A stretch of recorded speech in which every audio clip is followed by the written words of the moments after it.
feels like heaven. Cause we don't let the bad vibes get in, we don't let them win. Testify to the strength of a true bond, flying high over the heads of a rude mob. Staying at the revolution of the whole cloud, kill them all with love. I don't care if they're talking about us. No, I don't care if they put us down. No, I don't care if the sky falls around us. We're riding on a pink cloud.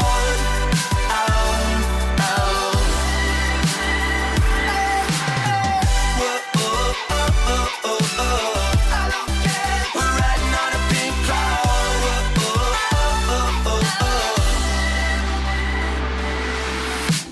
Our mother is the boom in the baseline. Our father is the backbeat halftime. They say we were born under a bad sign. We say yes, so what? We're the ones who create our own world. Friendly assassins known as pegboard. All glory and praise to the bad Lord. Kill them all with love. I don't care if they're talking about us. No, I don't care if they put us down. No, I don't care if the sky falls around us. We're riding on a pink cloud.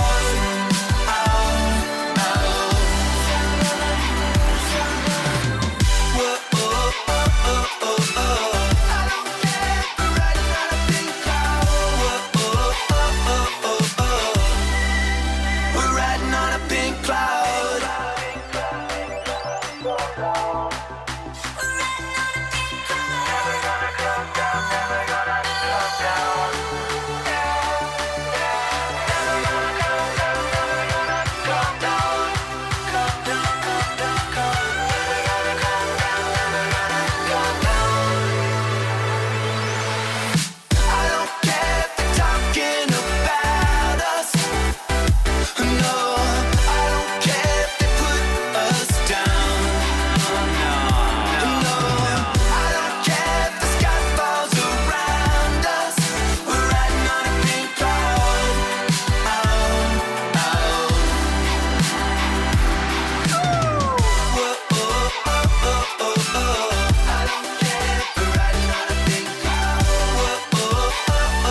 Happy Wednesday, everyone. How are we doing?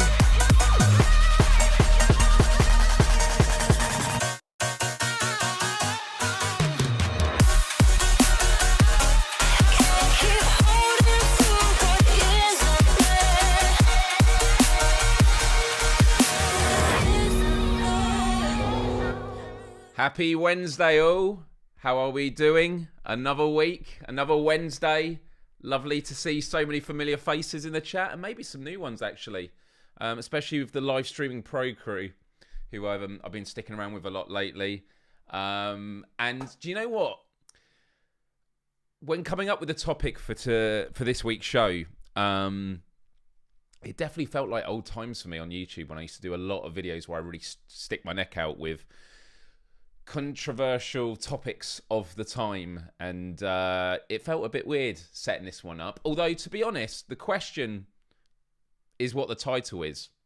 Has the UK lost its mind? We might just go away and say, you know what, it hasn't, and it's okay, cool, we can just carry on.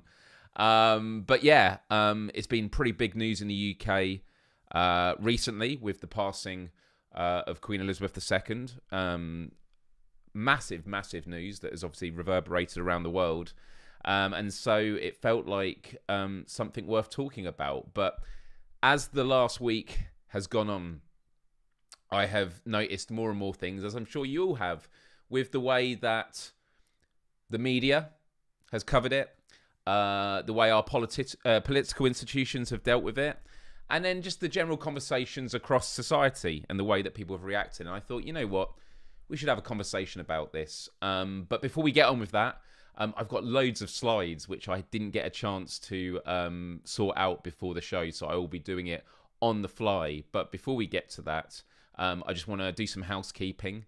So yeah, hi everyone. My name is Myles Dyer. I host this time every Wednesday, and this show is a hangout. Sometimes we talk about serious stuff, although we're gonna have a bit of fun today as well. But other times we do fun stuff like quizzes. I keep saying that every week and haven't written a new quiz yet, or movies. And on the last Wednesday of every month, I do a Q&A where it's a free-for-all. But yeah, with the more serious stuff, it can be life hacks. Last week, actually, we did time management, didn't we? This week, we're talking about the royal family. So actually, it's a double whammy with the sort of serious stuff. But it's always about having a respectful conversation. And this is something I started doing regularly just over a year ago. And, a couple of people would tune in every so often. And now, it gets to 20, 30 people, and it's a long process. And Callie, who's in the room at the moment, she works with Luria, who I mentioned on previous shows. And actually, I think it was on last week's show.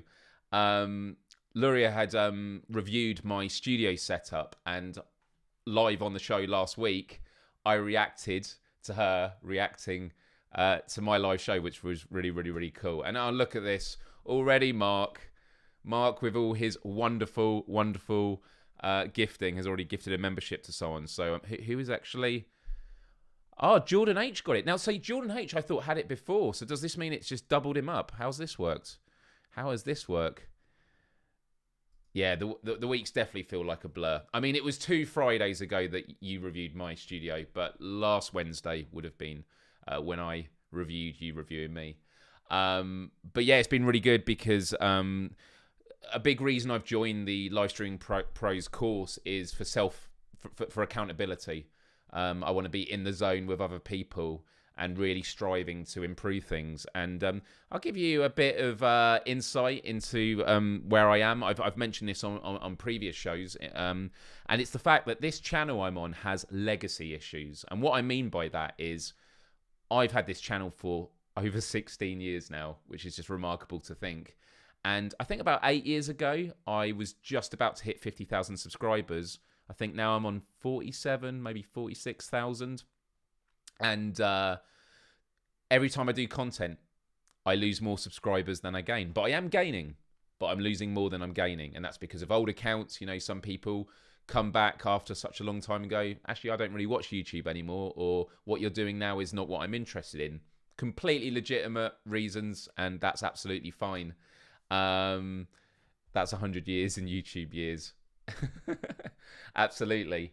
And so what it means is every time I started trying to make content again, although in my head I'm going, well, this is an oil tanker, this is going to take time, in my heart and my motivation of trying to make content, it's a real kick in the teeth. And I'm like, I don't know if I can keep doing this.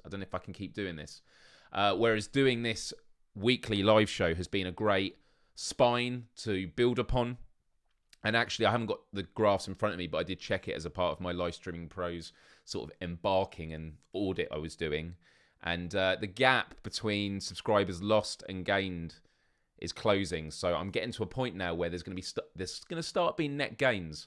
But most importantly, if you today have chosen to click that subscribe button and ring the bell, that's amazing, because you're the person that I'm going to want to build this with, and what the future holds, who knows. But the Quest for Global Empathy was a podcast I definitely want to bring back.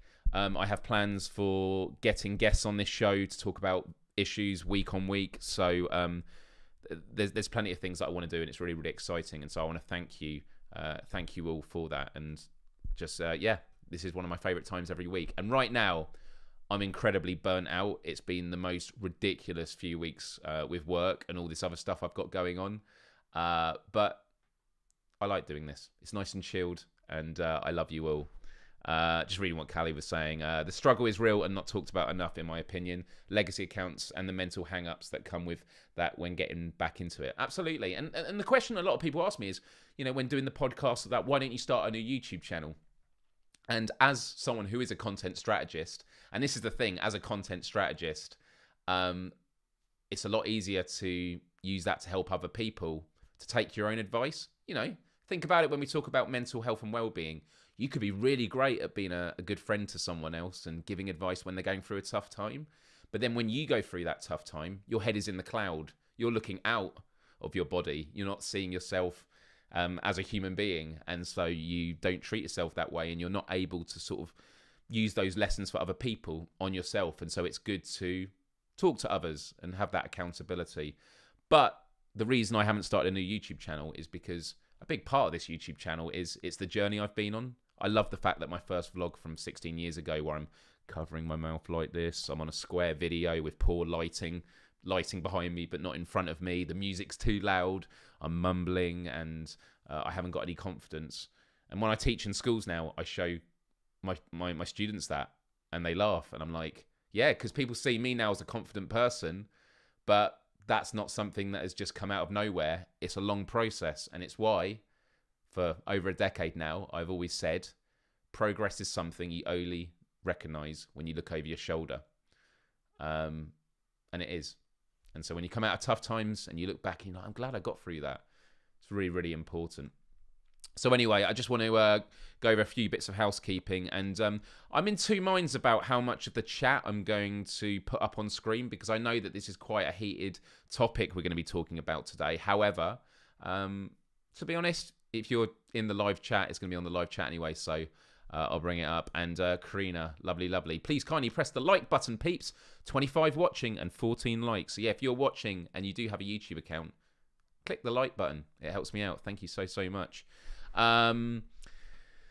So yeah, if you like the music at the beginning of these shows, they're all available on Spotify. It all comes from Monster Cat, so you can use that QR code or just look me up. Myles Dyer live music, or just Myles Dyer on Spotify. All the music is available there. No music was added this week because there's just a lot of great songs on it that I just want to keep bringing back. So check it out there. Also, as I mentioned, every Wednesday, and you've got the times there for those of you that want to know when I'm on here. So there's your time zones. We're going to have to change that soon when the clocks start bouncing, especially when the US does it at a different time to the UK, because we all like to be difficult. And then also, if you are into virtual reality and gaming, I am a co-host on the US show PSVR Without Parole. I'm their Friday co-host. And for my American followers, that's much more in line with you, because it's 11 o'clock at night for me. It's great, and there's going to be a lot to talk about this Friday, because there's been a lot of hands-on experiences with the new PlayStation VR 2, which is coming out early next year. It's all getting really, really exciting. So, with that said, I reopened the poll because for some reason the poll sometimes closes when I start the live stream. Sometimes it doesn't. Sometimes it does. I don't know why it is. But yeah, today we're going to be talking about the British monarchy, the royal family, Queen Elizabeth II passing away, and now the ascension of King Charles III. The UK is in 10 days of mourning. And before I get into the crux of this conversation about has the UK lost its mind, I just want to sort of not lay down some rules, but I want to add some context to this for us all to keep in mind. Firstly, this should come as no surprise. This is to be a respectful conversation, okay? And that's for everyone in the chat. And by the way, everyone is always really respectful, but sometimes you find there are topics or things where things could get a bit more heated. And you know what? Heated discussion is absolutely fine. But a wise person I work with always brings up the notion that a good rule of engagement, especially online, is always assume people come with good intent. When you're typing on a screen, you don't have tone of voice, you don't have body language, you don't have facial expressions, and the tone of voice. So that can mean things can come across a lot harsher than they actually are. Oh, God, that is the topic of this stream. You are part of the problem, Myles. Well, we're going to find out, aren't we, very, very, very quickly. Because I'd argue that the direction I'm going to take this might hopefully be a good way of bringing stuff together. I know today's topic should be PSVR 2. I was thinking about that earlier. But we will do that on a future one, once they've announced the price and stuff like that. This is my main perspective on any debate that's been happening at the moment regarding the royal family. Whether it's protests, whether it's your pro-monarchy, anti-monarchy, whether you think the media is overblown or you think it's well-deserved because this is a historic event for the country. The big thing that happens again and again online, and this has been happening a lot the past decade, is culture wars. I don't really want to go into culture wars specifically in terms of defining them and that, but we'll all be aware of it. There's a lot of culture wars where the press bring up issues or politicians, whether it's free speech or whether it's about the use of pronouns and misgendering, all of these things. The culture wars are there to demand people to take a side. So what the media wants is kind of how the question is in this video. Are you with the Queen or are you against her? Are you for the monarchy or are you against it? But it's actually possible, and I'm just going to give you my thoughts on the whole situation now, right? It's actually possible to not fall into one side or the other. And without sounding pompous, to realise that life can be very nuanced in the way that we deal with it, okay? It's actually possible, which is what I do, to feel sadness for the passing of the Queen. I have never known a world where the Queen wasn't around. That's a significant part of British culture, okay? So the fact that she's passed is quite significant, and I did feel some degree of sadness in it. You could say that's societal conditioning. But she's also someone who has carried out an incredible service for a long period of time. Now we can get into the monarchy and the fact that you're born into it and that they're incredibly wealthy, they're very well taken care of. What do they actually do? But when you look at, going through the war and helping, Britain as it modernised, these things are really, really significant. Now, you can also talk about the colonialism that comes with the monarchy, very problematic things, and also how it relates to the power structure of our society, something I'm sure we'll get to a bit later. But my point is this. It is completely possible to feel sadness for the passing of the Queen and to actually want to take moments to reflect, but also simultaneously to have a problem or a wish to challenge the notion that power is instantly transferred to another human, someone in the bloodline, undemocratically, and also to have challenges for the way that society reacts to this, the way the media talks about it, the way our political institutions are reacting to it, and how wider society is dealing with this as a whole. That's what we're going to be talking about today, okay? And so I've got quite a lot of things to go through. But what's been quite difficult is there are some really funny things I'm going to show that I think are absolutely ridiculous. But the way that the media works on both sides of arguments is, you may have heard this saying that when a dog bites a man, it isn't news. But when a man bites a dog, it is news. You don't hear news stories all the time about every flight that has landed safely at its destination. You hear about the ones that crash. And so I'm very mindful that the overreactions to the passing of the Queen or the ascension of King Charles III may be overreported compared to the more, normal things that have been done. And so we're going to go through some of these examples and we're going to discuss them, okay? And for those of you that perhaps aren't so tapped into what's been going on, and there are going to be people from all over the world, I would love to know what your thoughts are on that. And Marcus, and it's good to see you here, Marcus. Thanks for stopping by, dude. Says the media gives what the consumer wants. And I think that's half the story. And when I say that, I agree with you, but I also think it's a bit of a chicken or egg thing. Because it's the fact that people buy newspapers, which is a demand, and so the newspapers create more of it. But then you could argue that the newspapers have a responsibility to inform, but then they realise, well, no, actually, if we want to just keep selling, then we need to heighten the language we use. We need to simplify the prism in which that we look through stories at, and we perpetuate culture wars. I think all of that is really, really important. I'm just reading because some people were saying about Chris making some great points. So I want to read these. Hopefully I've brought up one of your great points. I think that we shouldn't have such wealthy people, but they didn't choose that life. And if you were born into that, would you readily give it up? I don't think so. Or could you even give it up? Because you look at Prince Harry, who's tried to walk away, and we don't really know how that story's going to go. And the media has been incredibly brutal on him. Something I felt growing up with YouTube, and this might sound really funny, but when Harry then decided to leave, it came to my mind again. And it was that before the internet, if you were born into the royal family, living a completely privileged life, a very abnormal life, but disconnected from mainstream society, it'd be difficult. In some ways, it'd be very isolating.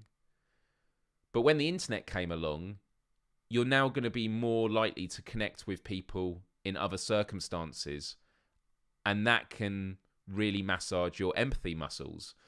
And the part that I think is funny was I was saying, well, imagine you're Prince Harry, and this was like years ago, and you're a gamer, and you're playing like Call of Duty, this shooting war game online, and you're playing with other people around the world, but they don't know they're playing with Prince Harry because you have to do it secretly. You might end up playing a game and you're chatting with people, but you can't ever let on who you are because you're royal family. The internet might mean that you start engaging with mainstream communities, but you're having to do it secretly because you can't let on that you're a part of the royal family. That could lead to some real mental struggles because now you're connecting with a world that you realise, wow, I'm so far away from that. And that's just a thought I've always had. So in a weird way, I do have sympathies for the royal family with what they're going through. So that's something that definitely comes to mind. I'm just catching up. There's loads of great comments here before I start going through the examples. But Karina was trying to find out how much we spend on the monarchy versus the national budget. Know how much sovereign grant is. What's the current budget, though? This gives perspective of whether to question. Yeah, I mean, I don't have that at hand at the moment, although I do have a story about inheritance that King Charles III has managed to avoid paying. And, you can think inheriting from the Queen is probably one of the biggest examples of inheritance that you could ever have. Yeah, I would be happy if the royal family was abolished. Also, to add, I think Charles should stand down and let William be the king. I think he is much more in touch with the planet Earth. It's interesting. I mean, the thing is, I always felt that when Queen Elizabeth passed, that would move us towards the monarchy changing significantly. Because again, there are very few people alive in the UK that have ever known a life without Queen Elizabeth. So I think people that might think that the monarchy is an absurd concept, I'm one of these people, we'd still respect it for what it is, this tradition, because it's the way it's always been. That's how a lot of things happen in life. But now that she's gone, I think that's an opportunity, and it's a question of how much are people going to warm to King Charles III, because people might be going, oh, actually, seeing that ascension of power, it's really showing the absurdities of it. So I love this. With all the PSVR 2 stuff going on, and you're still talking about the monarchy. Like, this is the first live show I've done on it. So yeah, and I felt it was important. And we got months until PSVR 2. So yeah. Hannah's saying, I think I read somewhere it's between 345 million. I could be mixing up though. I mean, that's a nice number, isn't it? Right, I'm just catching up with all the comments. Lots of chat here. Oh, here we go. MRI Gamer again. Also, to be honest, as someone from the States, I think you should strip them of their wealth and properties and have them get a real job. Interesting.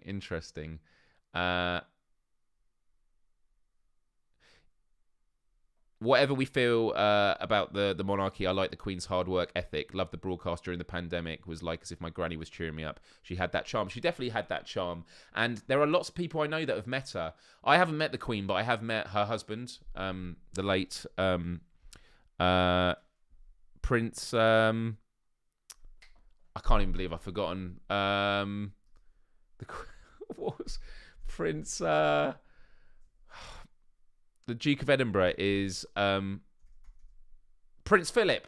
Thank you. Oh my goodness, it's been that long ago. I've met Prince Philip, and I was early teens, and he said some very questionable, borderline racist jokes to me at the palace, and I was like, oh okay.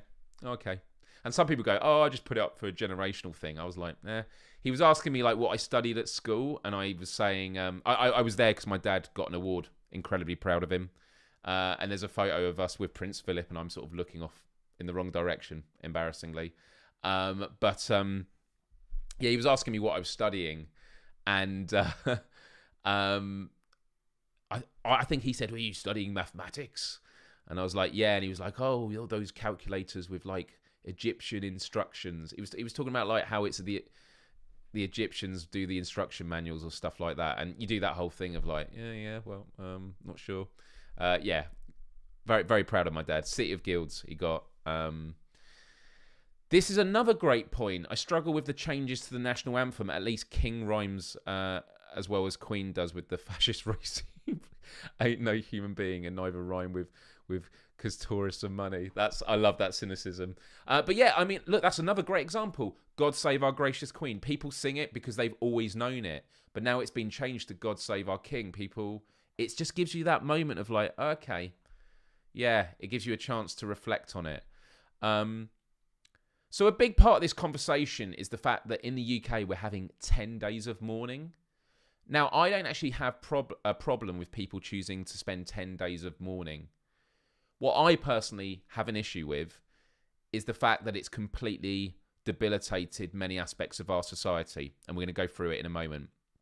The news media, BBC, which has been given the name, I think today, Mourn Hub, with the Pornhub-like style. Very funny. But it's just been absolutely non-stop. I mean, look, when the Queen died, all the radios and I think TVs were interrupted to announce it. I still find that a bit weird, but look, I'm willing to make a pass because it's historic. But the context is the UK is suffering with, I think it's gone down a bit today, but we're pretty much in the ballpark of the worst levels of inflation in 40 years. We've had all this stagnation with our political system as the Conservative Party, who are in power, were trying to find a new leader. We have a cost of living crisis that is exacerbated by the cost of energy. And then in the grander scheme of things, Pakistan, a third of that country is currently underwater. I don't really have much more to say about that, but that is a big deal. China just had some insane heat waves that caused mass closures across the country. And so you might go, oh, it's just 10 days. But I'm always like, when it comes to existential threats, whether it's war on the European continent with Ukraine that have made significant gains against Russia recently, whether it's the fact that Pakistan has had a third of it underwater. Armenia was attacked, I've just been told. See, that's another example. I wasn't aware of it. Or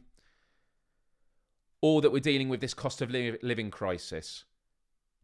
UK Parliament has been suspended this week. Now, some people will say, well, the politicians will still be doing work. But Parliament is where it happens. And that has been suspended because of this. I personally think that's fucking ridiculous. Some people may disagree with that. And you know what? I'm willing to have that discussion. But, yeah. And absolutely. Ukraine, I need to look a lot. And a lot of the reporting is coming from the Ukrainian side. So, from the reporting I've seen, it looks very convincing. And especially what's happening on Russia's side. But, yeah, definitely look into it. Hey, Callie, good to see you here. Did you see the birthday message I put on the channel wall? Hopefully you did, because it was Callie Timecat's birthday last week. So hope you had a great birthday. One graffiti that I remember a flatmate wrote many years ago. Oh, I love that you've dobbed your flatmate in. Monarchy, more anarchy. Gotcha. That's cool. Right, are we ready to look at some examples that I've dug up? There was so much I was making notes on this week, and the way I'm going to do this is I'm just going to drag all of this to show in the background. I think if I do that, it won't put them up on screen. Great, that's good. And then I can bring them up one at a time. Okay? So, I think... Yeah, I think I'm just going to do it like this. Oh, actually, no, you know what? First one is this. I wanted to show. Oh, yeah, definitely check it out afterwards. Definitely check it out afterwards, Kelly. For sure. So, this one I wanted to share, because I retweeted this when the news came out. It is incorrect, because she actually ruled over the UK for 70 years. But I just wanted to put this for the international audience to put in perspective of why it is remarkable of what Queen Elizabeth II had done. Regardless of what you think of the royal family, she ruled over the UK for 70 years, which is roughly 30% of US history. There's some great videos of her meeting every US president over that time. And so there's always this sense of like, you know, she is like the torch from a previous era. You know, she's lived through that. She's lived through the war. And, yeah, I find that incredibly remarkable. And so, again, regardless of what I think of the royal family, you can still take positive things from it. I was speaking this week with someone who says, regardless of what you think of the royal family, whenever there are these big moments, it's an opportunity to learn and be inspired. And I think there's a lot of qualities about Queen Elizabeth that should inspire, you know, public service, decency, and etiquette. Really positive things. And what I do love about Queen Elizabeth is when you hear a lot of stories, especially from like big leaders who met her, they talk about how, you know, Theresa May, my local MP, former Prime Minister, she told a story that she was at an event and she had cheese that she was getting out for a plate, and it dropped on the floor. And for a split second, she knew she had to make a decision. So she decided to quickly pick it up off the floor, put it on the plate, and put it back. And she turned around, and Queen Elizabeth II was there, and she was just smiling and just carried on. And there's a lot of times where people are really apologetic because it's the Queen, and she kind of just smiles because of the absurdities of it. I think also the Saudi king or a Saudi prince came to the UK and met the Queen, and the Queen got in her car and she drove around and around, when obviously in Saudi Arabia women aren't allowed to drive. So there's some kick-ass things that I like hearing about that. I find Queen Elizabeth the first and Victoria inspiring in similar ways. Yeah, so I would just make that clear.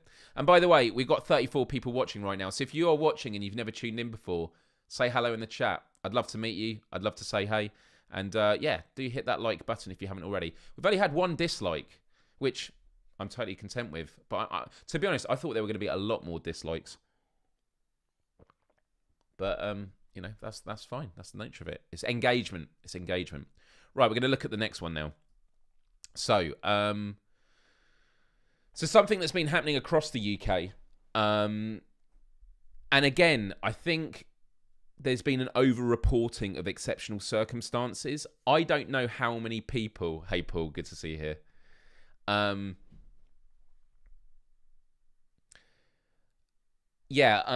There have been arrests of people that are holding up signs. And there was one who shouted at Prince Andrew, who obviously is a disgusting human being, my opinion. Some people might find it completely fine that he's been hanging out. Someone else disliked the stream now. I like that. Any more dislikes? Any more engagements? He was with Jeffrey Epstein. Make it what you will. But yeah, also it was interesting because the difficulty is there's an argument to be made that now is not the time to protest because there's a family grieving. So the guy that shouted out at Prince Andrew, like, you're a nasty piece of work, Andrew, or something. The police arrested him as he was being assaulted by other people in the crowd. The police didn't do anything to the people assaulting him. I do feel like it was his right, freedom of speech. It was his right to do it. Was it the right time while a family was grieving? I would say no. However, and I'm just curious to hear what you think. If it was a private funeral or it was the coffin going from, home to funeral, then yeah, it's a breach of the peace. But when it's a 10-day tour and they are literally going down streets really slow and it's a public ceremony, you're basically inviting the public to come out, then I'd say that it's fair game.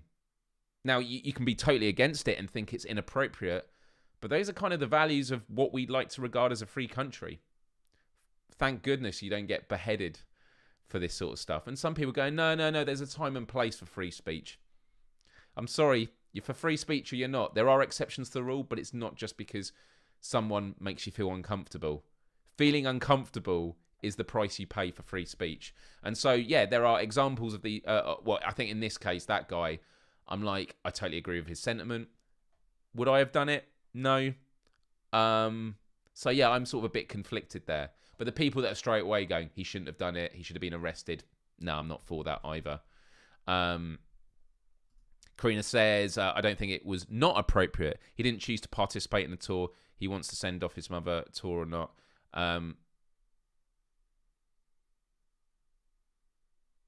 Right, yeah. No, that's fair. You think it was appropriate. You don't think it was appropriate. Gotcha. Okay, sorry. All those double negatives. It's like screaming Santa is bullshit at McDonald's full of kids celebrating a birthday. Yeah. It's very, very true. This is true. When King Charles gets ill or incapacitated, it's been confirmed that Prince Andrew will be the cover until the king is back. I know, that's absolutely depressing. Feeling uncomfortable is the price you pay for free speech. I love it. With the states uphold that idea more. Yeah. There is an expectation of public reaction / interaction that comes with public life, more so for politicians, entertainment stars, and cultural figures. Yeah. So again, I would say if Prince Andrew and that, like if it was on the day of the funeral or like, I'm not here to draw the lines of going, you can heckle him here and not here. All I'm saying is it's not the same as breaching the peace. Like, but then people are saying, but no, this is actually an opportunity for the whole country to mourn. And the other thing with protest as well is you also have to make a distinction. And it's actually why I was very, very keen not to have Queen Elizabeth II on the thumbnail of this video. Because I think the passing of Queen Elizabeth II and now what happens with the ceremonies and with King Charles III, I think these are two separate things. So, yeah, that is what I would say to that. I think protesting now the establishment and how it's going, I think that's fine. Is there a group in the UK that are against the monarchy? I mean, they're called Republicans. It's Republicans. I don't know if I regard myself as that. I mean, I'm not for the monarchy. I don't know if you're automatically a Republican. So, yeah. But this is the same with everything, Callie. You get, like, all the flag humpers who keep on talking about, the left and the virtual signalers and all this sort of stuff. And then they're the ones that get someone to film them on camera as they put flowers down in respect for the Queen and, do it a few times until they get the right take. Or, they bleat on about, oh, I do declare this is so offensive, expressing that you don't like King Charles III. I just, there's a lot of hypocrisy. But that's what the culture wars does. And I think it's why we need to call it out on both sides. Not to make false equivalency, but I just wanted to make that point. Right, moving on. I thought we'd talk about some of the funny reactions. There are so many of these online. So on the right, is it going to let me zoom in? No, it's not. So on the left, you might have seen some of these. So on the left, advance warning, royal period of mourning. This cycle rack will be closed from Friday the 9th of September until Wednesday the 21st of September. If you leave your cycle here between those times, it may be removed. We apologise for any inconvenience. And someone told me it's because the bike rack was in front of where an event was taking place. So, no big deal. But I do find the wording incredibly funny. I find this just quite funny. And then on the right is one of those kids' rides, that you put money in at the supermarket and it rocks. And it goes, as a mark of respect to Her Majesty Queen Elizabeth II, we are suspending the use of this ride whilst the nation is in mourning. Thank you for your understanding. And that could just be someone who's just done it to make it up. This is the thing. It could be people trolling. You never know. So on the one hand, I'm like, these are individual cases. They're not the majority, but these are the things that get... This is man bites dog, not dog bites man. But at the same time, even if these are legit and a rarity, it is a symptom of what happens when you have... I'm not going to use the word hysteria, but you create a culture where there is a heightened sense of engagement on like a tunnel vision around an issue of the only thing that matters right now in this world is the fact that the Queen has passed away and now we've got to pass on power. Okay? Again, not making a value judgment on that. You can be for it or against it. I'm talking about the way that there is prioritization in our attention. Because as individuals, you can choose what you pay attention to. But when you have a media infrastructure, when you have political institutions, we have higher expectations of that, I would say. So, yeah. Moving on. How about this? I thought I'd show some of the corporate side. So on McDonald's, on the right, I actually quite like the thing at McDonald's. Her Majesty Queen Elizabeth II. I actually saw this at McDonald's the other night when I was quite drunk, and I thought, yeah, it's cool. I like it. Why not? I think that's pretty cool. Nintendo, their direct show where they were going to announce new things. This I find ridiculous, okay? Nintendo UK said, As a mark of respect during this period of national mourning, we will not live stream tomorrow's Nintendo Direct. It will be published as a video on demand on our YouTube channel at 4 p.m. UK time tomorrow. Did her eyes ever follow you at McDonald's? That'd be amazing.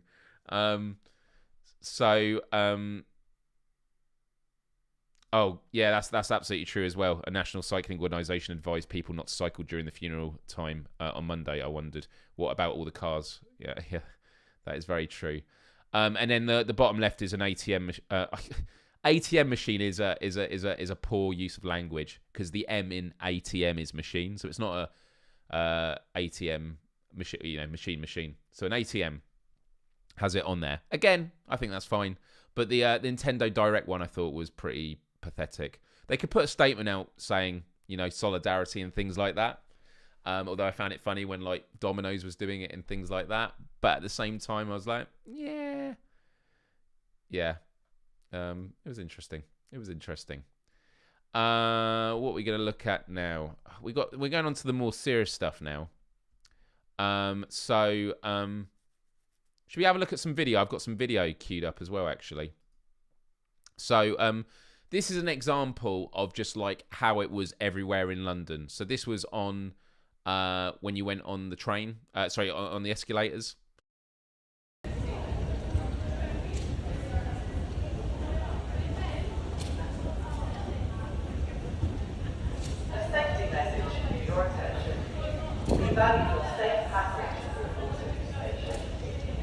It was just like everywhere you went. And so, yeah, you might go, yeah, totally fine. So, yeah, it is what it is. You might think that's fine, and that's cool. But it's just to give you a bit of insight. It's just everywhere you look. It's everywhere. It was on the radio. It was on the TV. I don't really consume a lot of that stuff. It was on social media. And again, I think within days, it's fine and understandable. I think over 10 days, I'm already pretty exhausted. And in the context of Parliament being suspended, with all these crises going on, that's where I find it overkill, as Mojo says. Yeah. Wall-to-wall mourning. Because it kind of... it amplifies the sense of grief for people, Hey, Jack. Yeah, she did. She died. And then it's also interesting the courage that I would say it takes to speak publicly if you are not in support of the royal family, because there's this sense of like national pride and like, are you really British if you don't support our biggest institution? And this clip went viral of someone that was asked on the street. You may have seen this. I thought it was really interesting. I just wonder what you thought, what your first reaction was when you heard the news that the Queen is under medical supervision. I mean, I think it's pretty sad, like, when anyone kind of gets in that position, like, you wouldn't want that to happen to your own family member.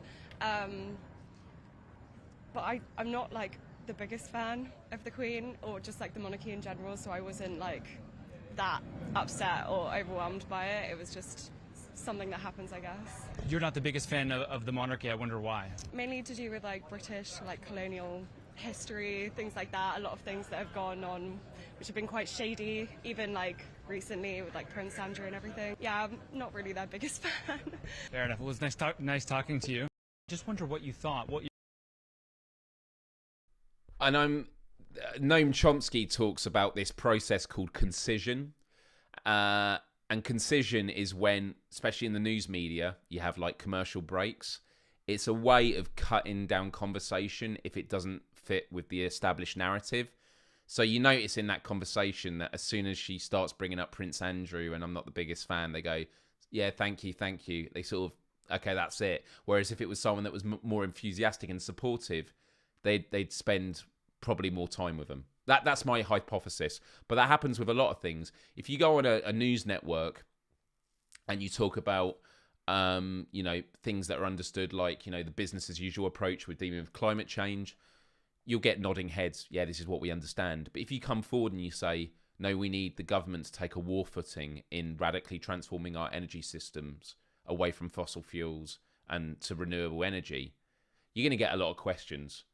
So instead of having nodding, going, yeah, we know that, it's, but what about this? What about that? And it changes the tone as if you're the outsider.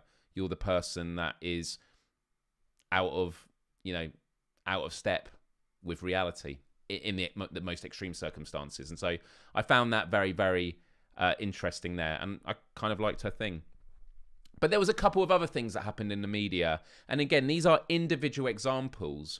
But I think in the grand scheme of things, this shows a sense of why I found a lot of it incredibly grotesque, because it allows for things like this to happen. So this was Clive Meary, who I'm just going to let the clip play, and you tell me what you think about what he said. You're watching this BBC News special on the significant health concerns of a team of doctors who are taking care of the Queen. And yeah, I mean, this is self-explanatory, but just to preface this was before she had passed away, and then when it was known that she was unwell. Balmoral. We just heard the latest there from an estate that is relatively secluded, certainly, compared to our next location where Damien Grammaticus is standing by at Buckingham Palace. Damien, the news a little bit earlier on today that the doctors in Scotland were concerned about the Queen's health, coming as Liz Truss was making a rather important statement concerning the future of energy bills. That, of course, insignificant now, given the gravity of the situation we seem to be experiencing with Her Majesty. Well, certainly overshadowed, Clive, yes, by that announcement from the palace here. You're watching. Yeah, talking about the cost of living crisis that I mentioned already, and he says insignificant now compared to this news, as in the fact that there are people that can't even pay their energy bills. There are people that are starving. There are people that don't even go to food banks because they can't afford to keep the refrigerators on or to boil water to cook the food. Insignificant now. You know, and you might just say that was a misspeak, but I'm sorry. It's to do with the language. It's to do with the way that we frame things, and I think it's indicative of the culture that we have. And that was before she'd even passed away. And then the final clip I'm going to show you before I go to a few more slides is: does anyone know about Chris Carber in the UK? He was a black man. 24 years old, I think, who was being followed by London police. They boxed him in, and then he was shot dead. He was unarmed. There's a police investigation going in. I think the police made an apology, and there's an investigation going on. But this is like the second time it's happened recently. Okay, so there's the justice for Chris Carber. Again, forgive me if I've mispronounced his last name, but the justice for Chris Carber. And there've been marches, okay, during this period. Because you know what? Just because there's this 10 days of mourning, the reality of injustice, whether it's climate justice, racial justice, economic justice, these fights continue. And yeah, actually, and Paul was just mentioning on that last clip, the reporter did walk it back. He said it overshadows. He was corrected by his colleague. Absolutely, should give credit there. Yeah, Chris Carber. There was a justice for Chris Carber. Why didn't I get a day off work to mourn Bowie? Yeah, but there was this protest, and they zoomed in, and they just assumed it was about the royal family. He's ready. He's ready to do his stuff. Thank you very much. The Chris Cabba march, bruv. Trafalgar Square, look at that. Look at the crowds of people. Yeah, look at him. I don't know Central London too well. Trafalgar Square just at the bottom of the mall, so the crowd's winding their way down there. I think they've probably come from Embankment. They're just coming around Trafalgar Square, and they'll be working their way up the Mall, and what a walk that is. They're all black, mate. Thousands of people lining that route. It really is an incredible sight. They'll work their way up the Mall very slowly, meeting new friends along the way. So many people talking to each other about their journey here, why they wanted to come, their memories of the Queen. Sure about that. The new king. Sure about that. So yeah, this is that is just a typical example of manufacturing consent. And there's this whole thing about, like, you know, journalists that say, but I believe what I say, you know, I haven't been told what I say. But that is a part of manufacturing consent. You're employed because you are going to be within a certain bubble and perpetuating a certain narrative. So they were going, oh yeah, they're there talking to each other about complete projection. And projection is emphasized when you create an environment where it's wall-to-wall coverage, where this is the only important issue. To the point that there is a march, a justice for Chris Cabba, and they're saying, yeah, these people are talking to each other about the Queen. They're there for the Queen. Because nothing else in the world is happening right now. And I find that disgusting, in my opinion. And that is something that would make me think, has the UK media lost its mind? In a way, it lost its mind a long time ago. I've had problems with the mainstream media for a long time. I've done videos about it for the last decade. And this just emphasises it. Because this is how power is maintained within an established order. So yeah, there's that. And I've just got a few more slides, and then we are going to sort of wrap it up. This we mentioned earlier. We were talking about. So King Charles doesn't have to pay inheritance tax on the Queen's private estate worth more than $750 million. King Charles has inherited the Duchy of Lancaster estate valued at more than $750 million. He will not have to pay inheritance tax on the estate due to a rule approved in 1993. I'd be happy about that if I was him. Another example I've got, though, of... this is an example of when an organisation has decided to move the date. Okay, I'm not even going to say what I think first. What do you think, chat? Okay. Our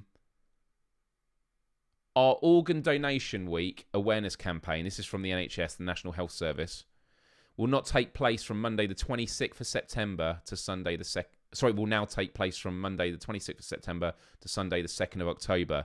The timing of this important calendar moment has been moved to respect the period of national mourning following the death of Her Majesty Queen Elizabeth II.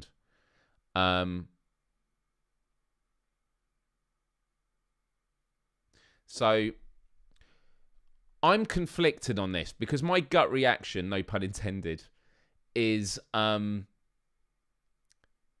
people need organs. Why delay it?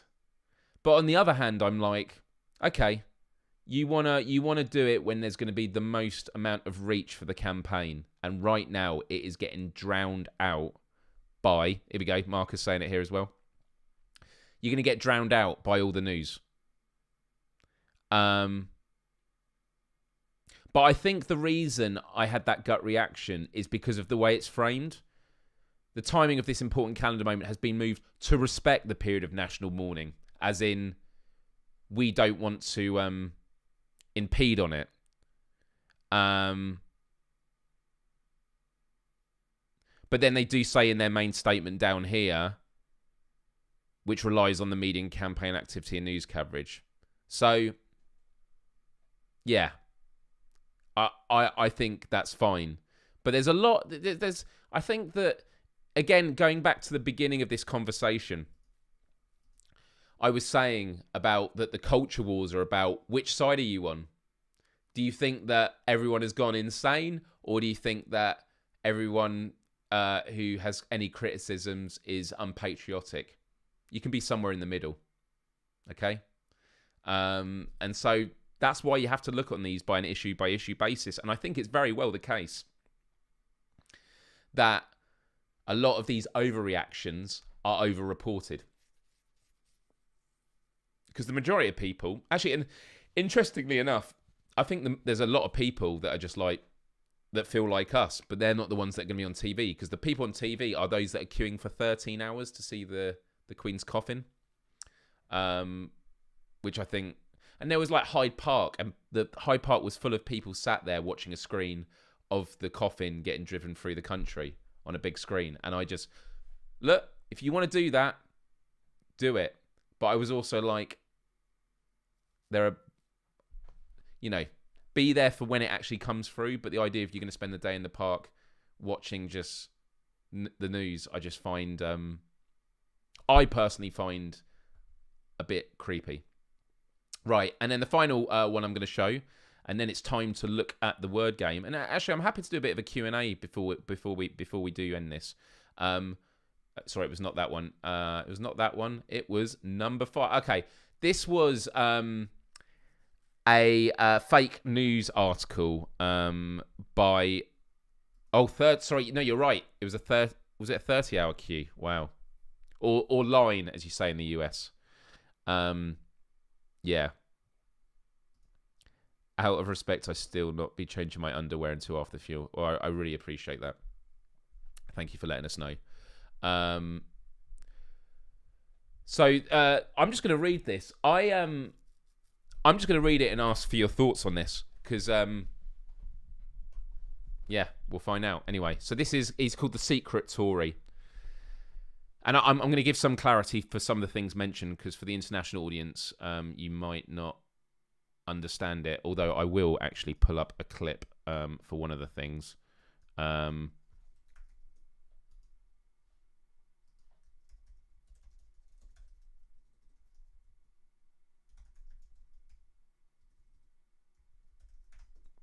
Just seeing if I can find this.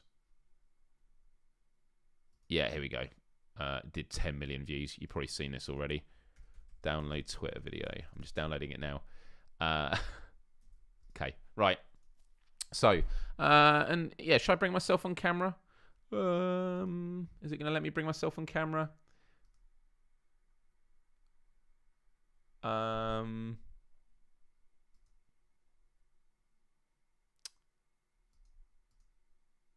Why is it not bringing me up on camera? There we go.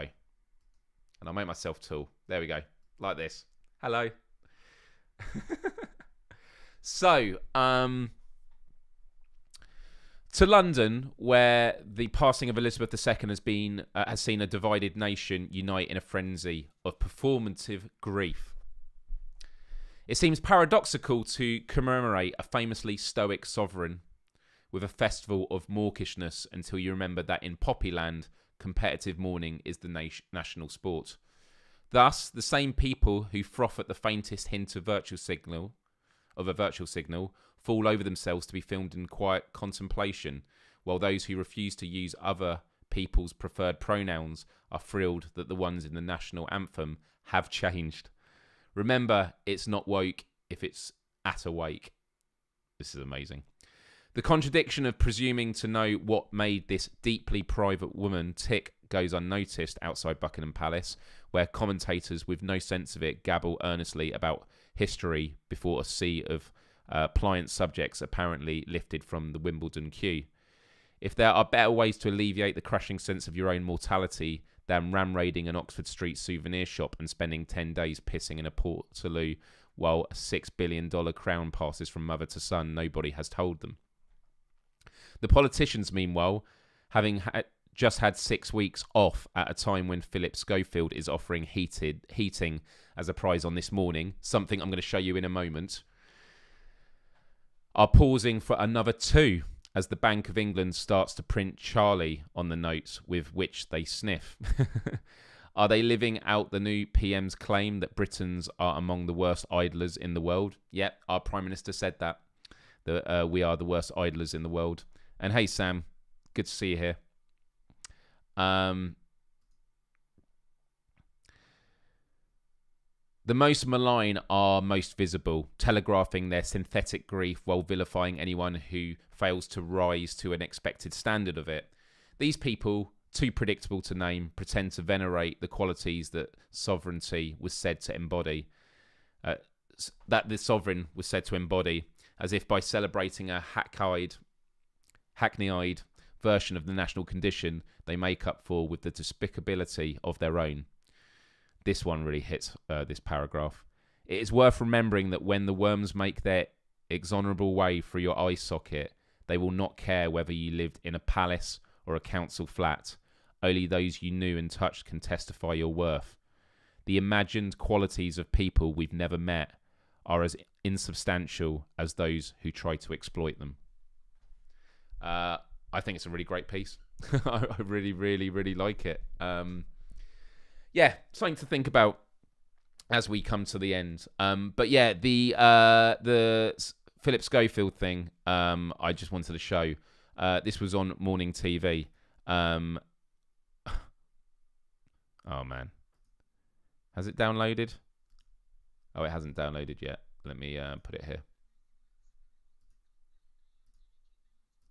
So this is on morning television at a time where a lot of people can't pay their energy bills, and energy bills are a better prize than £1,000. This is what it looks like.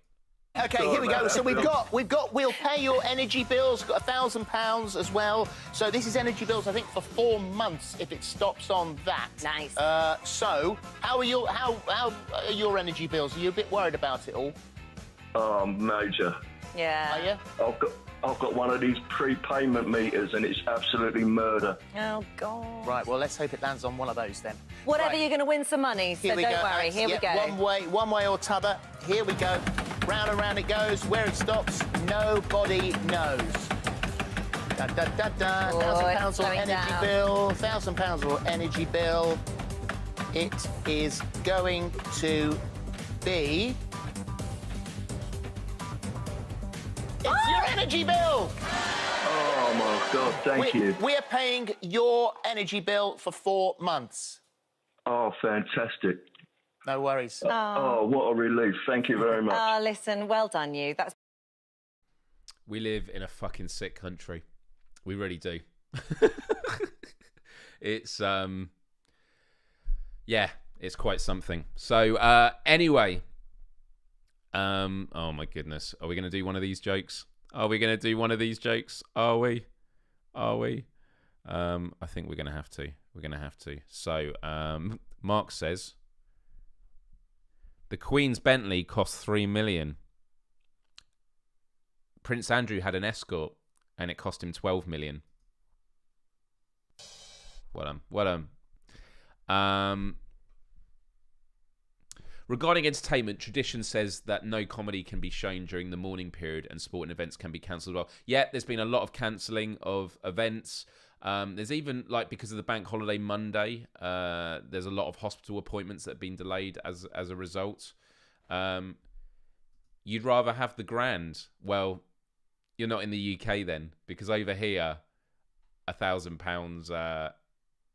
I'm trying to think, actually. With energy bills, 4 months of energy bills. Yeah. It's pretty sick. But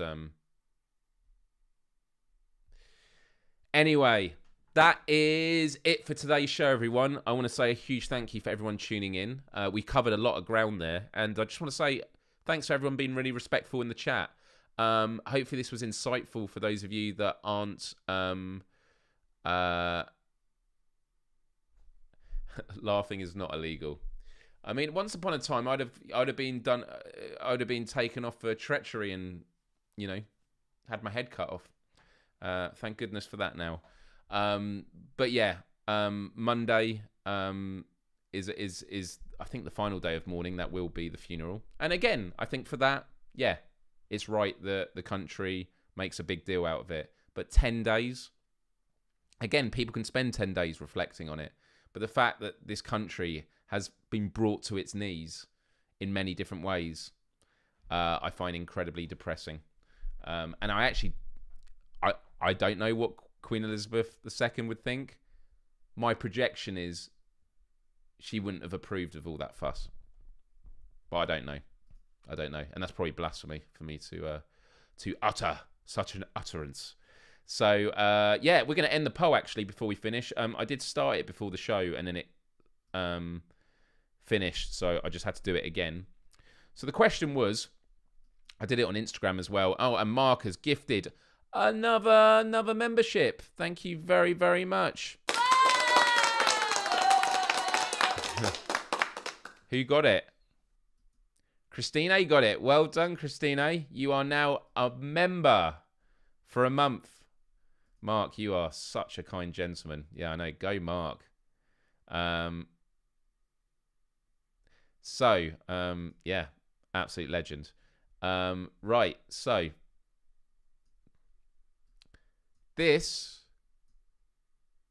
was...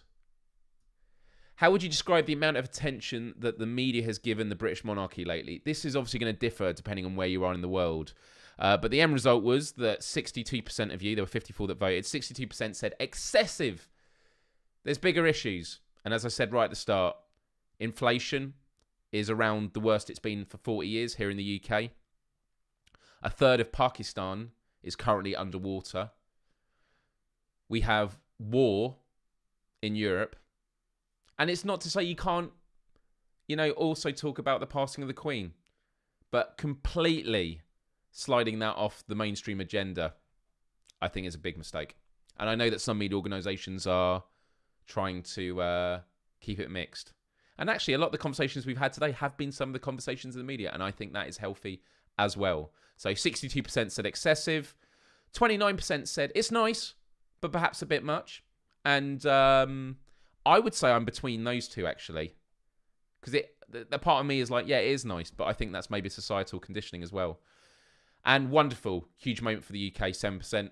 Totally respect that. Some of you might think everything that I've said is fine. And you know what? The overreactions are probably overstated.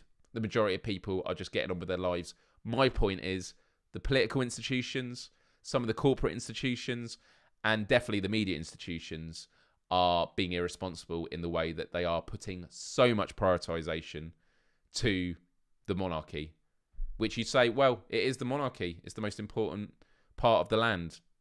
I'm saying in the 21st century, that's got to change. We'll have to wait and see.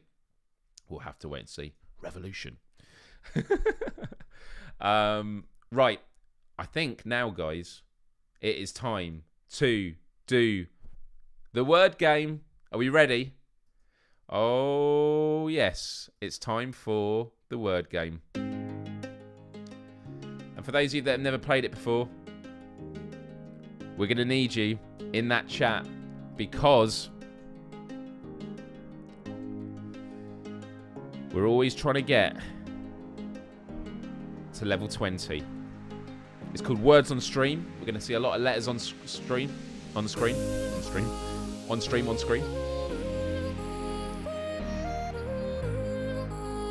And we've got to guess as many words as we can. But it gets really, really hard. But the more of us there, the better the chance we have because we work together as a team. Right, we ready for this? Okay, let's go. Let's see if I've got this set up. Okay, this is set up. All right. Let me just, do I need to widen this a little bit? There we go. Cool. So just type in the chat. Next week, the beheading. All right, everyone. Let's see if we can do this. And if you've been quiet throughout this whole live stream, that's absolutely fine. But we need you for this because the more of us guessing... Because the way it works is when you guess one right, you get locked out. You can see these lock icons next to the names. But then when the padlock icon gets hit in the countdown, it unlocks everyone. You can guess again. So you want to guess as early as possible.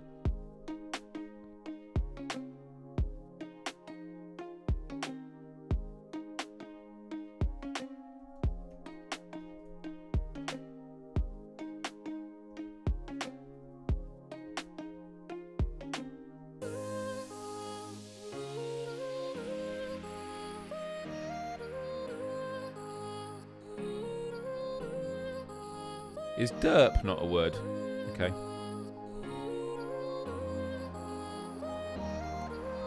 Really enjoyed this show today. Thank you, everyone. Honestly. It's been good.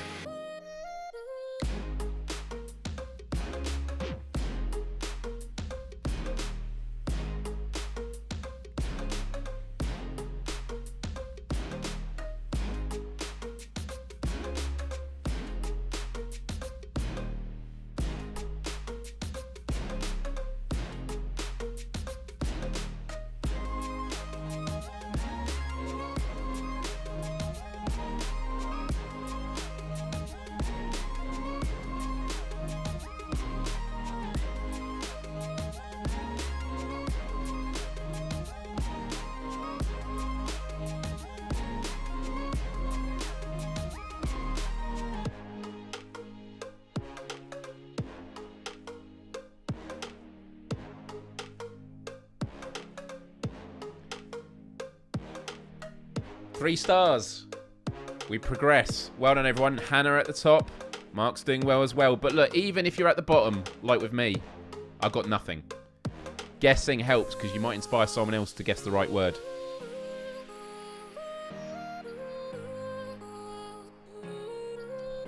Here we go. God, it's a similar one this time, isn't it?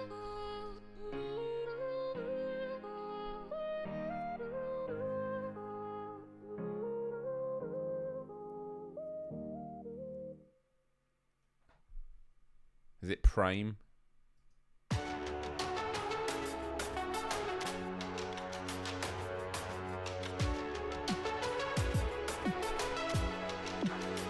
Hamper, nice. A mapper. There's another one as well.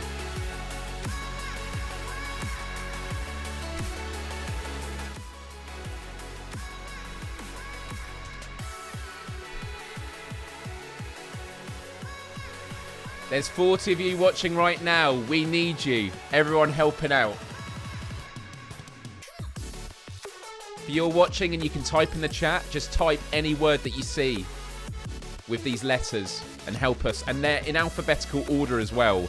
So at the moment, okay, it's beginning with M, maybe, E. Oh, it could be P, any of them. Mark's doing very well. So it is a co-op game, but, you know, you're also playing to see how well you're doing.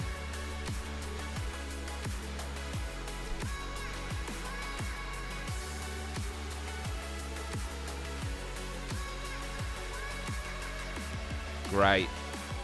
Mark's second one, he's almost hitting the 100 mark. Amazing.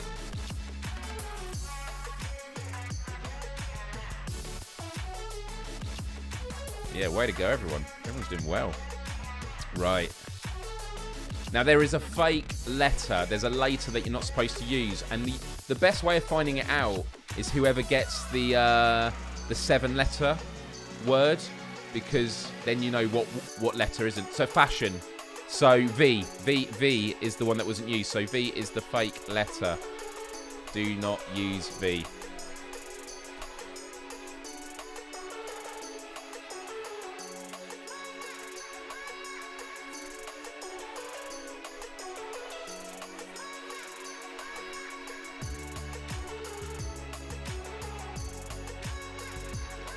And for anyone watching who's not hit that like button yet, give it a like. And subscribe if you haven't already. I'm here every Wednesday, and we always play this at the end. And one day, we will get to level 20. Today could be that moment. I'm feeling good about it. But this is a difficult one. And O-fish, I never knew was a word. Mark, you're going to have to tell me about that one.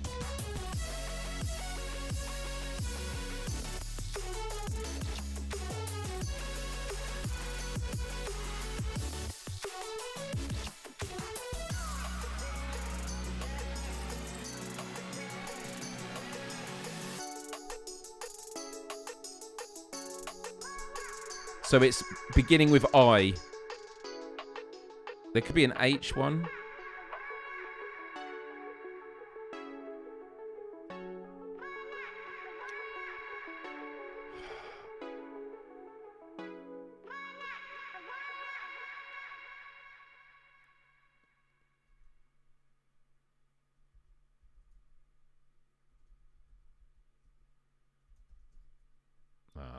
I don't know. I really struggle with that one.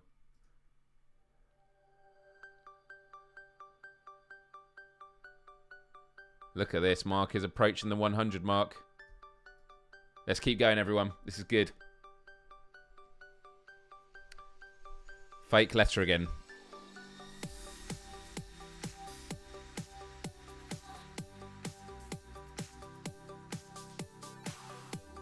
Hopefully X, I don't know.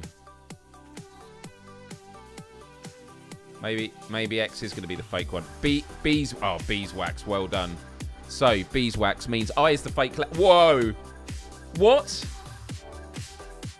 Level's complete, right, so we've hit it. I thought it meant we'd actually got them all. I was like, what is everyone doing? Waxes. Okay, so we've just got 4-letter words. I can't believe how quickly everyone did that. Hannah got in there fast. So we got 4 letters. So it's going to be between B, starting with B and W. So could be some S. 4-letter words beginning.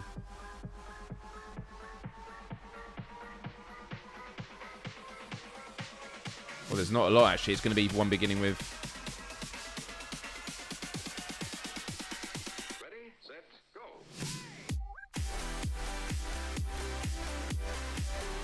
Ooze. There we go. Well, wow, that was quick. That was really quick. Well done, everyone. Onwards. Yeah, Hannah did well. Beeswax is a really good. It's one of the highest scoring words, I'm sure. Right, fake letter again.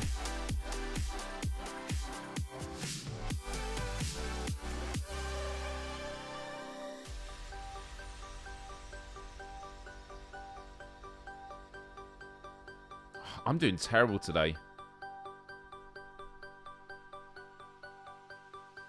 Right, place. So is U. I think, yeah, U is the fake letter. Do not use U. Okay, it's already highlighted it. We're doing this way quicker than previous weeks. This is really good, everyone. Peel, great. So we've got some 5-letter ones, which could be beginning with L, A,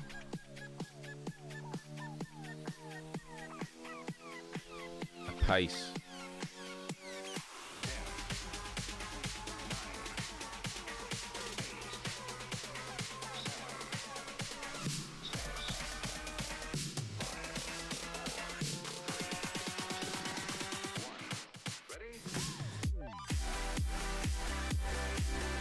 Well done.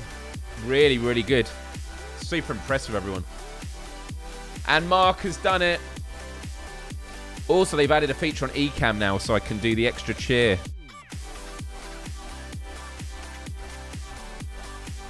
If I can find the sound effect. But it's super quiet. Yeah, really, really good. Let's keep going. Now, there is a hidden letter as well as a fake.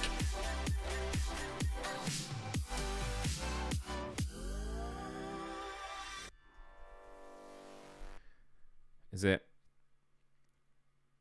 Oh, right. Right, let's step up this music. This is when it's going to start getting tough. Excuse. Okay. That's still not revealed what the... I think M could be the fake one, couldn't it?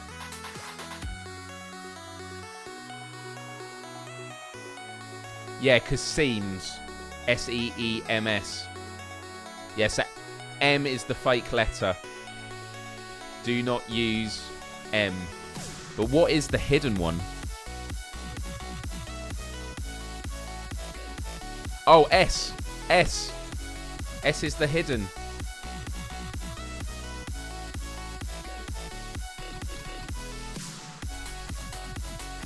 So you can use 2 S's.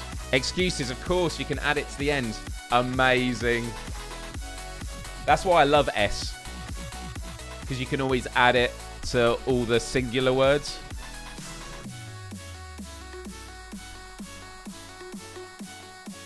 Just do it now. I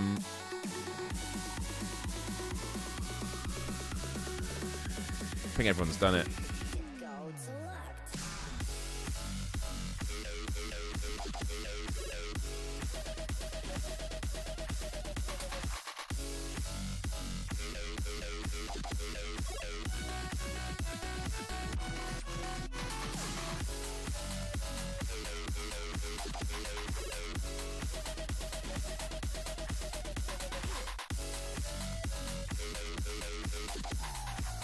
Amazing.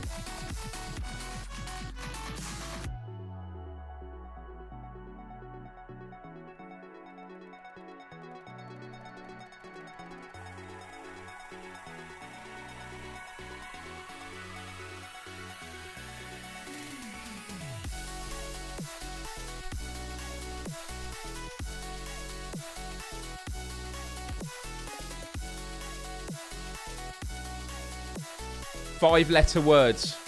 This is when it gets really difficult. So no 4-letter words.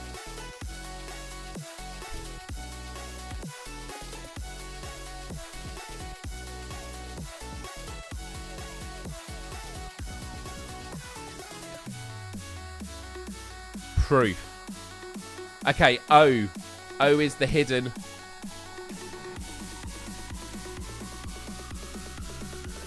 Yeah, 5 letters and there's 2 O's.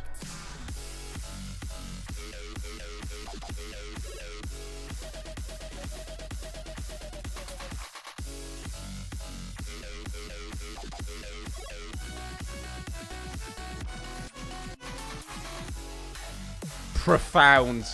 Mark. Absolutely incredible. Which means that the fake one is E. Do not use E.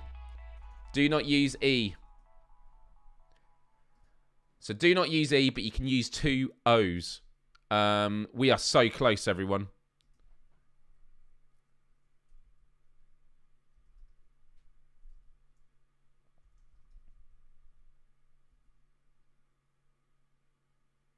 Porno.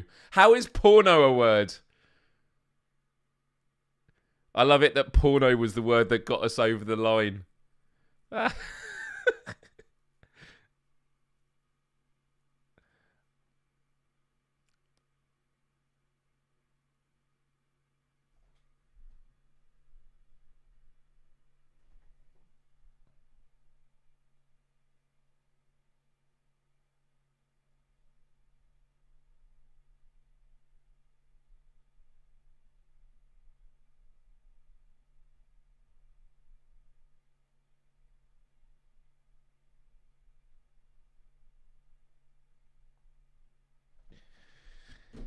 Guys, I can't believe this.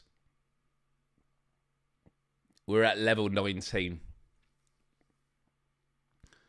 Let me explain what's going to happen, because this is incredibly difficult. And if you know anyone like on Discord right now or on Facebook, I'm happy to give like 60 seconds for you to get as many people in this room to help us, because this is always difficult. This round, 5-letter words or more. There's going to be a hidden letter. There's going to be a fake letter. And when someone gets a correct answer, no one's going to see what the correct answer is. You know that it's been taken. And the way we've lost this before is we've assumed someone had the right answer. When they didn't, it was someone else. And so we were going with the wrong letters. This is incredibly, incredibly difficult. But this could be it. This could be it. Episode 60 could be when we finally get to level 20.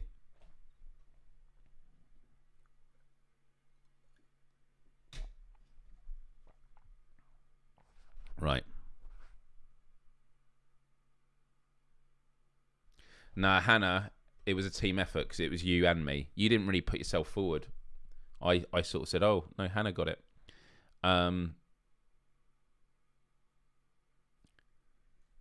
Right. I'm starting the music. Actually, no, we want a different one.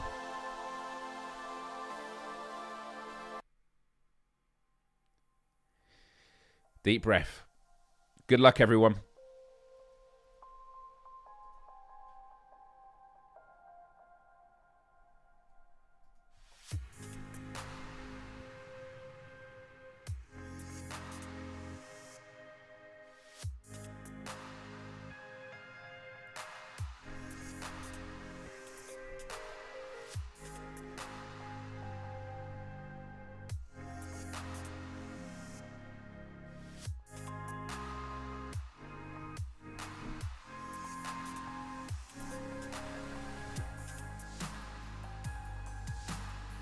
So Hannah's got one again. I'm looking at what Hannah did. Cured. Okay, Hannah's only used the word cured. And Canuck did produce. So those two.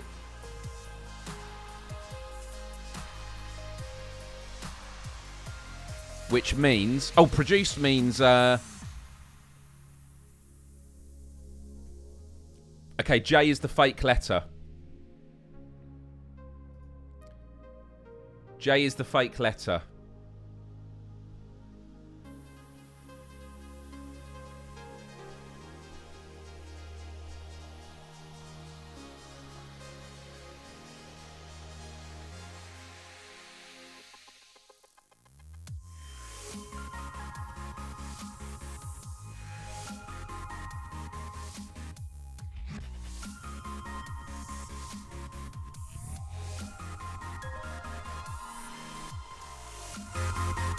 Hannah is doing so well. Oh, wow, look at these now. Is this the comeback? This is the final stretch. Are we going to do it? There we go. It's with a P. We got a P. Can we put a P in there?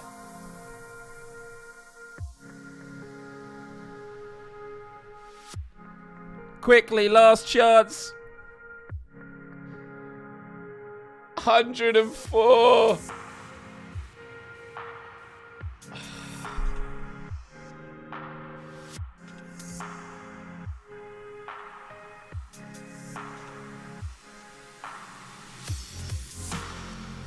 Oh. I felt really good about that, though. I don't feel gutted that we lost it. I mean, yeah, it would have been nice. But we were close. We were very, very close. Woo! Check out your scores, everyone. Well done, everyone. And even if you didn't make it on the scoreboard, it's fine. Yeah. Oh, man, that was really, really close. That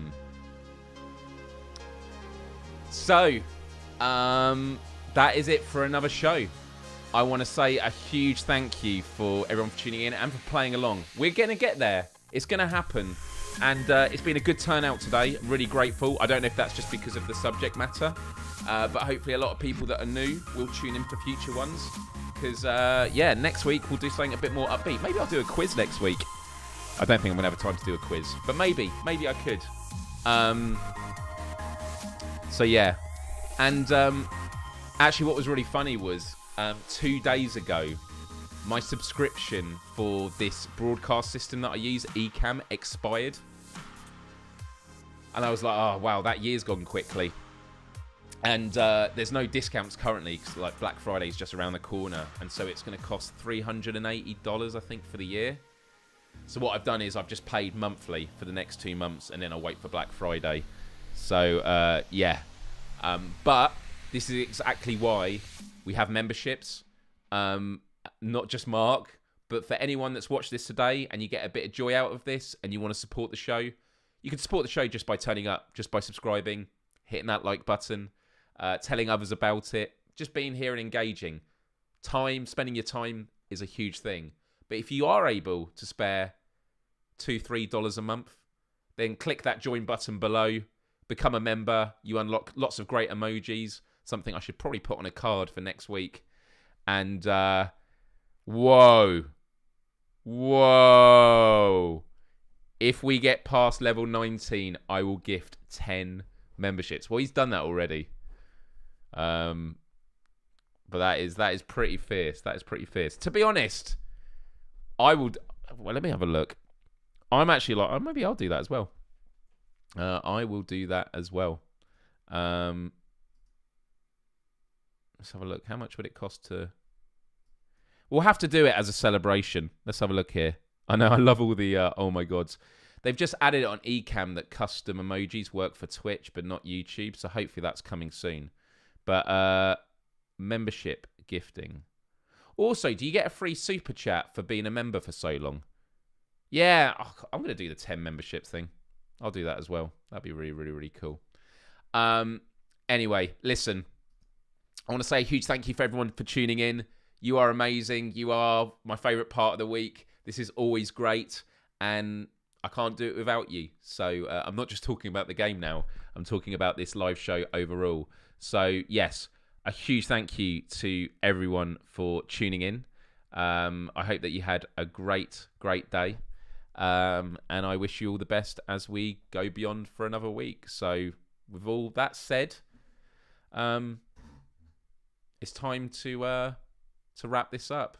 And you know what was funny? A friend of mine during this live show lit up my phone with Instagram DMs, giving me all their opinions on the royal family. Clearly we're engaged with the topic.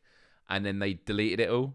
And I asked them, oh, why did you delete it? And they're like, oh, because I didn't want to get into a debate about it. We think differently. And I love that people think that we think differently just because I posed the question, has the UK lost its mind? Merely posing the question. And hopefully there has been some surprise with this conversation because, again, when it comes to the culture war, it demands you to make a choice between one camp or the other. You don't have to make that choice. Always remember that. Help people. It's not about always taking the middle ground, but just making sure that it isn't a team sport as much as they want you to treat it that way. So, yeah, wishing you all the best. Take care of each other. And it's now down to your thoughts. So let me know. And love, respect, empathy. Adios till next time. Much love.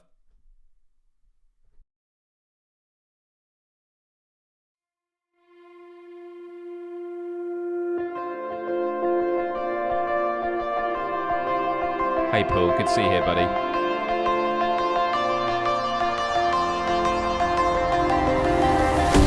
Thought I saw you on the road. I was chasing sunsets all alone. The darkness faded, painting goodbye big sky. Far away but dreaming of your ocean eyes.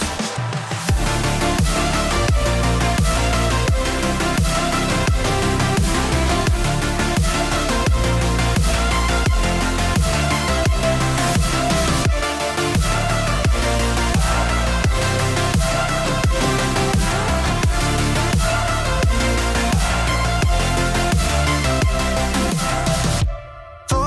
saw you on the road. I was chasing sunsets all alone. The darkness faded, painting goodbye big sky. Far away but dreaming of your ocean eyes.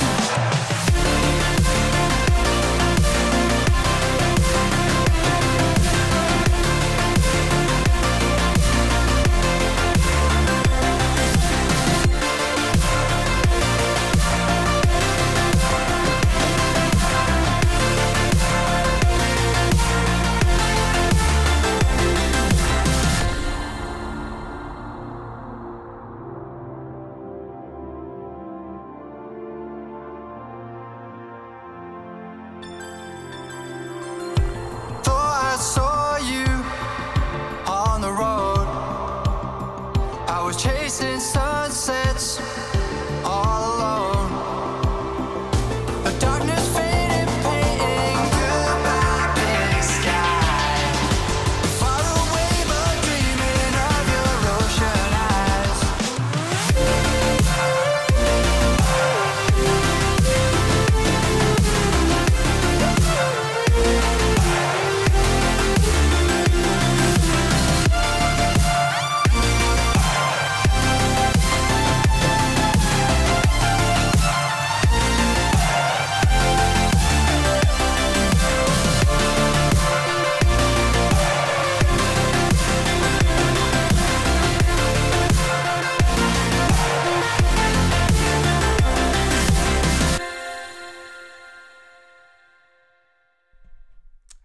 Hey. Huge thanks. Always feels like a different gear change when I'm talking at this part of the show because it's like, I don't know, you have your... My presenter voice is my voice, but it's like a different gear, whereas there it's just like, it's relaxed, you know? It's cool. I think it's also because I don't have the earpieces in and stuff like that. But, yeah, really, really good show, everyone. I was really glad we covered a lot of ground. Everyone was really respectful. And, yeah, there's a balancing act, isn't there? Because when you have a show planned and you want to get through stuff, it's allowing room for conversation, but also, you know, not being too bossy when driving it forward. And what I love is I'm able to drive the show forward with, you know, talking about new things, and you keep the conversation going. And I am always paying attention. Not everything might come up on screen, especially when you do responses to each other. But it's always really, really good to see. And I'm just really proud to spend this time with you. And as I mentioned at the beginning, a lot of people here from Live Streaming Pros, the accelerator program I'm on. It's really, really good to be a part of it. Hopefully it's going to allow for some big changes on this channel, because I'm really like leaning into this. I really want this to grow. And so I'm thinking about what communities can I engage with, get some climate change activists on here, mental health professionals, things like that, start doing more themed episodes. And so actually I've created a Notion page. Does anyone use Notion? We use it at work, but I've just set it up for my personal life and I love it. And I've got this like bucket list now of like all my ideas, and then it goes along to planning, like scripting, guest booking, scheduled, live. And it means now that I can constantly be aware of the calendar of what's coming up. I've created the infrastructure for it. I've now got to do the actual planning, but that's going to start taking shape. And, you know, you got to just take it one step at a time. So huge love to you all. I'm just reading all the comments now. A lot of you agreeing with that and stuff. So, yeah, have a wonderful rest of your Wednesday. I am going to go to bed now because I've got to be up early to finish editing a video that needs to be done before 8 a.m. So I'll probably be up at 5, 6 a.m. It's been very full on lately, but I love you all. And yeah, all the best. Have a great week. Bye-bye.